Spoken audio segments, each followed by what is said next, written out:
Eric Castleberry here, contributing to the Everything But Teaching panel, increasing student success beyond the classroom.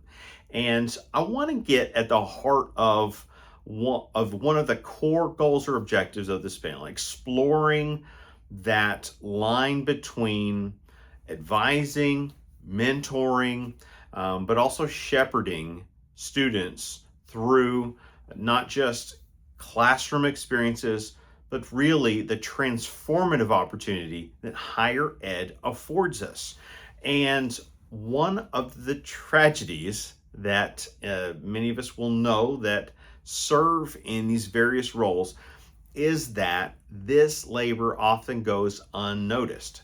And so anytime administrators get pulled into additional meetings, committee work, or other forms of keeping up appearances, guests on campus, luncheons, and the like, we are pulling at the purse strings of the values that we can invest in students.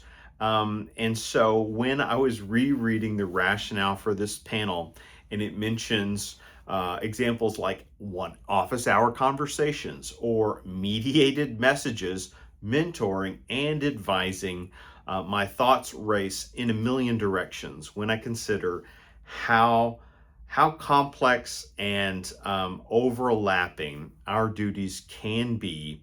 And the catch-22 of it is we want to have healthy departments, healthy cultures of students coming through, learning, growing, maturing, ideally thriving, engaging, and then vaulting into opportunities of new responsibilities, that next stage of adulthood. And we want to see and celebrate those successes. However, it is hard to parcel time, to set it aside. And I can speak from experience that I know what it's like to hit the wall, the proverbial wall, in terms of performance burnout. We have to protect against that, and we have to find healthy avenues of expression that allow us to work through those conditions.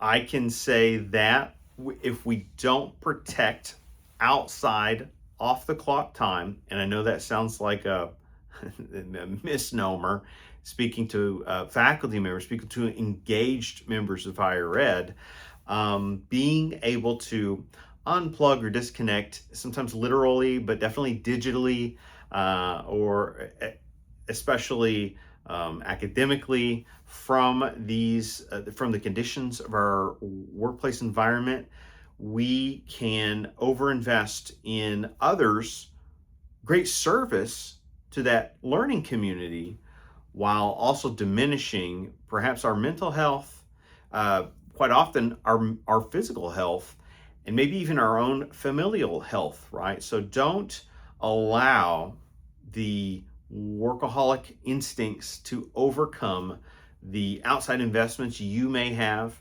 to family, to community, to loved ones, to self.